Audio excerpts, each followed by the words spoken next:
लोकसभा चुनाव 2024 के अंतिम चरण के लिए प्रचार खत्म हो गया है। प्रचार के दौरान धर्म, जाति और संप्रदाय के आधार पर राजनीतिक दलों ने खूब बयानबाजी की। यहां तक कि चुनाव आयोग ने नोटिस तक जारी किया। हालांकि सुप्रीम कोर्ट के पूर्व जस्टिस के.एम. जोसेफ ने इस मुद्दे पर चुनाव आयोग की कड़ी आलोचना की है। जस्टिस जोसेफ का कहना है कि अगर चुनाव प्रचार के दौरान धर्म, भाषा, जाति और संप्रदाय के इस्तेमाल किए जाने पर आयोग समय रहते कार्रवाई नहीं करता है तो वह संविधान का सबसे बड़ा अपमान है।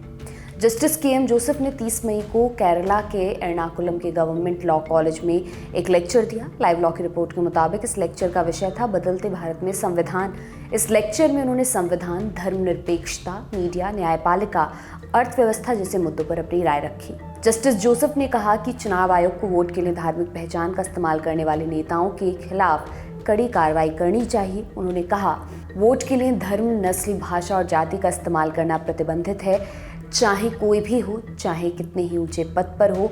चुनाव आयोग को ऐसे लोगों के खिलाफ समय पर कार्रवाई करनी चाहिए। उन्हें इन मामलों को पेंडिंग नहीं रखना चाहिए। अगर वे ऐसा नहीं करते हैं तो इस संविधान का सबसे बड़ा अपमान कर रहे हैं। जस्टिस जोसेफ ने इसकी चर्चा करते हुए जनप्रतिनिधित्व कानून 1951 की धारा 123 उपधारा 3 का जिक्र किया। उन्होंने बताया कि साल 2017 में भी एक फैसले में कोर्ट ने इस कानून का जिक्र कर कहा था कि उम्मीदवार या उनके विरोधी के धर्म या किसी भी व्यक्ति के धर्म के नाम पर अपील करना प्रतिबंधित है। द साउथ फर्स्ट की रिपोर्ट के अनुसार उन्होंने आगे कहा कि चुनाव प्रचार में धर्म की कोई जगह नहीं है।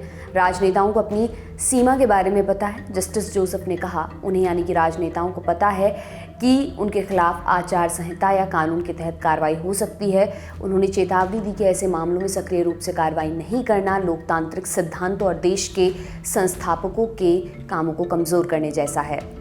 आपको बता दें कि चुनाव आयोग ने 5 चरणों के चुनाव के बाद 22 मई को कांग्रेस और बीजेपी को नोटिस जारी किया था। नोटिस में दोनों पार्टियों के अध्यक्षों से उनके स्टार प्रचारकों द्वारा आचार संहिता के उल्लंघन पर जवाब मांगा गया था। बीजेपी अध्यक्ष जेपी नड्डा को भेजे नोटिस में आयोग ने कहा था वे स्टार प्रचारकों को सांप्रदायिक आधार पर बयानबाजी से बचने का निर्देश दें। आयोग ने कांग्रेस, सीपीआई और सीपीआई-एमएल की शिकायतों की कॉपी को भी अटैच किया था, जो राजस्थान के बांसवाड़ा में प्रधानमंत्री के भाषण से जुड़ी थी।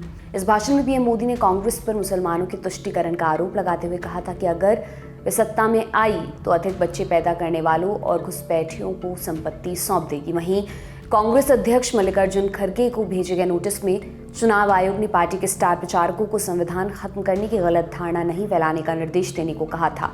आयोग ने राहुल गांधी के खिलाफ की गई भाजपा की शिकायत अटैच की थी। यह राहुल गांधी के उस भाषण से संबंधित थी जिसमें उन्होंने आरोप लगाया था कि प्रधानमंत्री देश में एक भाषा चाहते हैं। बीजेपी की शिकायत में खड़गे के एक भाषण का भी जिक्र था जिसमें उन्होंने आरोप लगाया था कि राष्ट्रपति द्रौपदी मुर्मू को राम मंदिर उद्घाटन के लिए आमंत्रित नहीं किया गया था क्योंकि वे आदिवासी समुदाय से ताल्लुक रखती हैं।